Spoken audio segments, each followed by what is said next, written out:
Okay guys, finally getting back to the Great Dane project and looking at the way the grass is all grown up around it. Boy, that just tells the tale, doesn't it? It's been a few months since I have worked on this. As you can see, the battery's missing. I had to take the battery. The Cheetah's battery died on me like 2 days ago, and this being a brand new battery, I just went and grabbed it, and now this one doesn't have a battery, but it does start right up. So next chance I get to go to the store, I'll go get a battery for it and start it up again. But the only new thing on this part of it is the ignition. Put a new key on it because it had stopped working. But we're really not quite to this part of it yet. We are still working on the deck. And if you recall, we had left off, we had just put the rust inhibitor on it, and then we put this coat of primer on there, and as you can see, it's been sitting for so long that the rust is starting to come through the primer again. By the way, I did film that, so let me cut to that right now and show me priming it.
But it's all for nothing if you don't paint it right away. So what I'm going to have to do today is I'm going to have to, you can see that even got some edges. I've got to chip some more stuff off and maybe even do a light sandblasting on it again and then prime it again and then get the bed liner on there right away this time, and then hopefully maybe even paint. Maybe all in the same day, I doubt it, but we're going to try.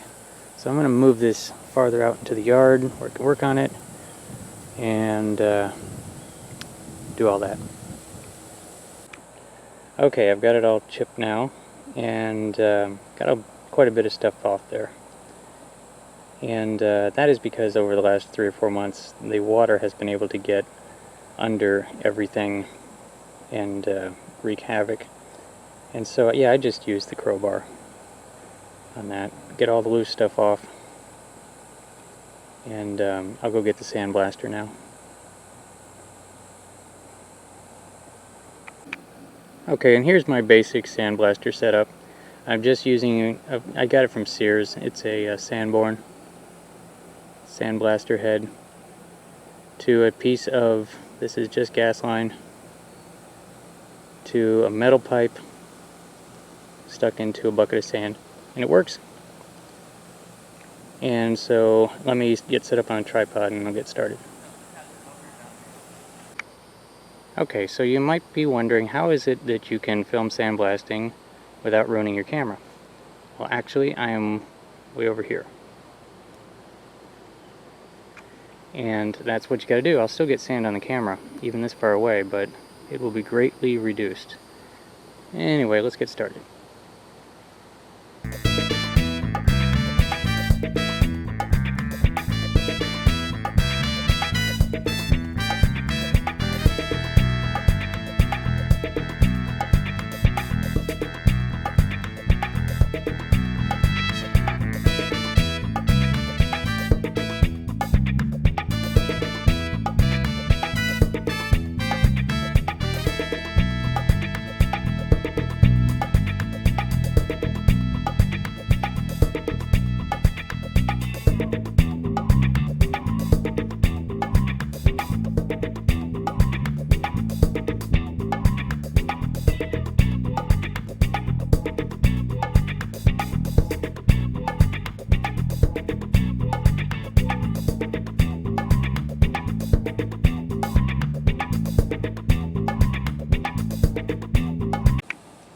Okay, so we're basically sandblasted again and ready for some fresh primer.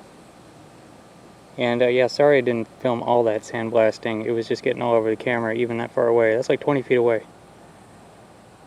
But I think I'm ready to prime now.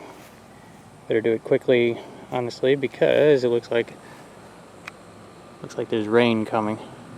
So let me get that done.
Okay, so looking at the can, it says right here that I'm going to be able to, the dry time is dry within about 10 minutes.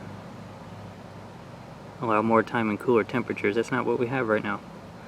So it says that you can recoat or top coat immediately. So I'm going to take them up on that with this rain coming, and I will wait about 10 minutes.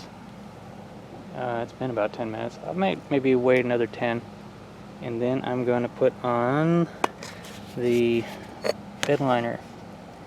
Now this is the Rust-Oleum bed liner, and my reason for doing that is because I'm using Rust-Oleum primer, and then I have Rust-Oleum paint that I want to put on top of the bed liner, and I'm hoping it all plays nice together.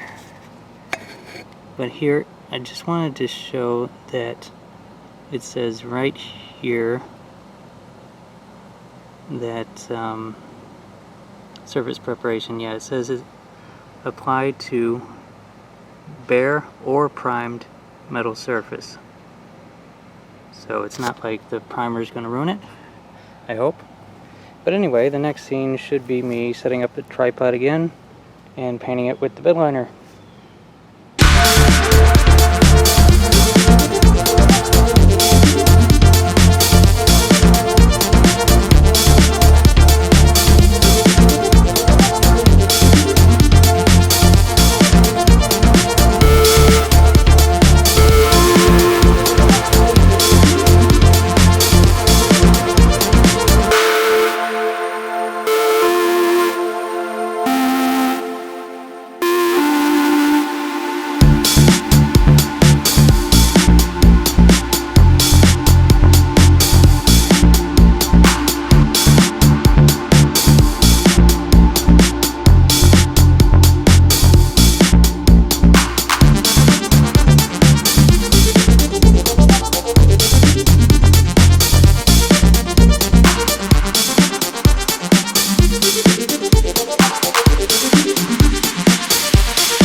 Okay, so there it is. Very black deck, still very wet.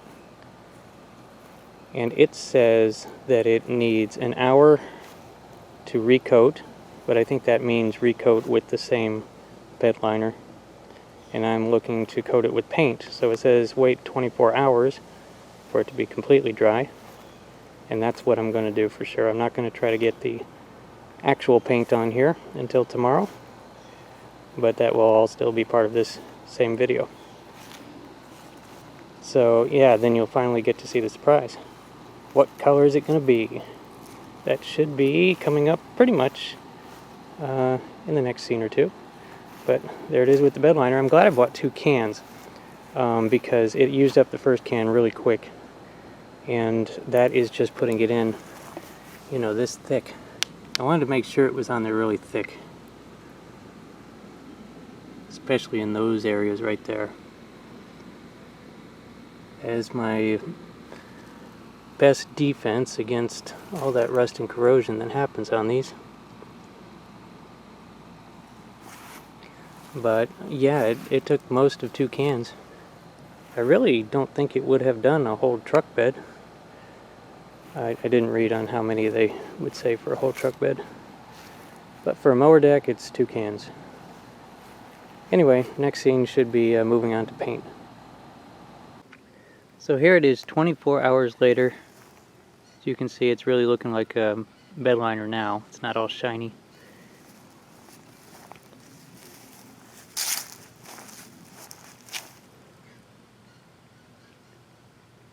And you know, that would look good just like it is, but being black, it's attracting sunlight and attracting heat. And if you're wanting to keep everything cool, it would be a bad idea to paint it black. So I'm going to set it up now and paint it its real color. And here we go.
And there we go. That's right. We're making it into a skag. Close, anyway. Of course, you know, Great Dane was founded by Dane Skag, who founded Skag. So it is a skag. Now the color isn't an exact match. This is just called Real Orange by Rust-Oleum, but Rust-Oleum has another color called Sunset Orange that matches the Skag Cat's Eye Gold. You have to order it though, and well, I didn't order it. Once the sun fades it a little bit, it'll match. But you know, boy, nothing like shiny paint to show up all the blemishes, everything you missed. You know, I knew it was going to be a little bit rough, and then a little bit rougher because of the bed liner. And yeah, you definitely have that orange peel pattern, and that is because the bed liner is the orange peel pattern. I gotta say, not bad considering. Now I have to wait for this to dry for at least 24 hours, and then I can put the components back on. And so I guess that'll be the next scene. So check this out, it rained last night. It's nice to see the water beating up.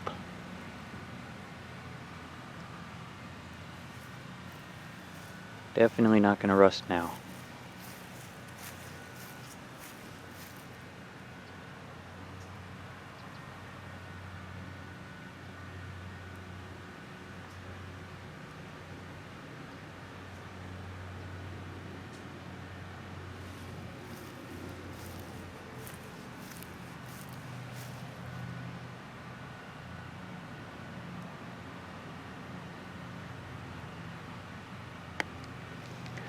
Okay, let's see if I can get these components on.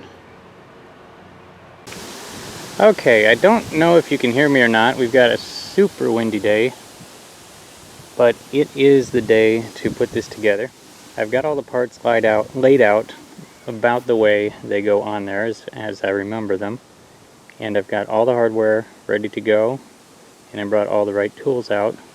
At least I think I do, because I want to get this all done in one time lapse.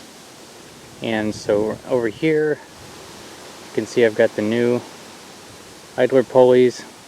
The old ones I painted so they kind of look new, but they're not. Like, that is not new, that is not new, that is not new.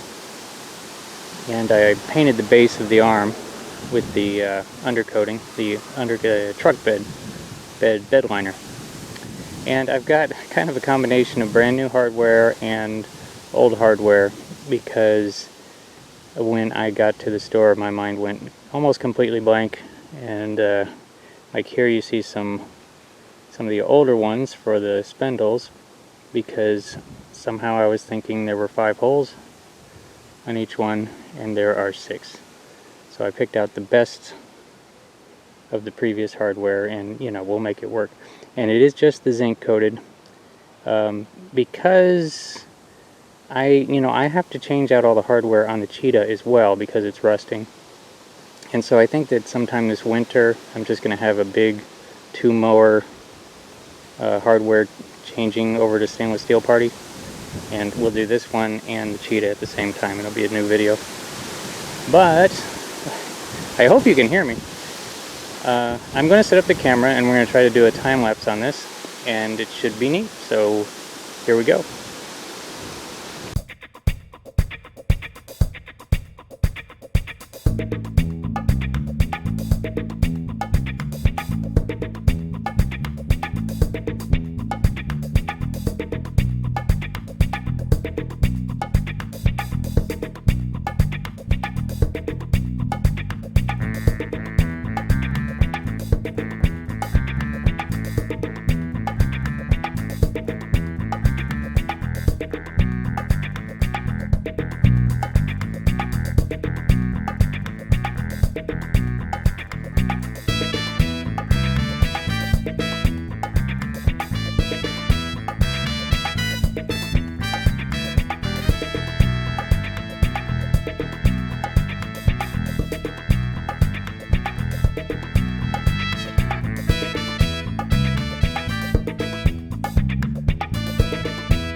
Okay, and there it is, just in a nick of time too. Boy, we've got rain coming. That was going to ruin my video any minute now. But this is actually going to wrap up the whole video, this whole episode. Sorry about the wind. But yeah, this is what we got so far. You know, some things couldn't be completely tightened the way they're supposed to be. I don't have the blades on yet, there's no reason. And here we go again. Whoa, it's crazy.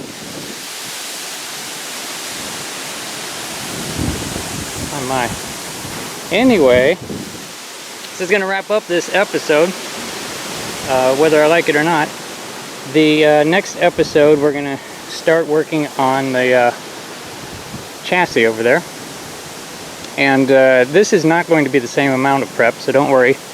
We're not sandblasting, we're not chipping, we're not removing rust. We're just going to clean it and paint it and fix everything that's wrong with it. And that will do it for this one. I'm going to get inside before I get soaked. And I hope you enjoyed it. And thanks for watching.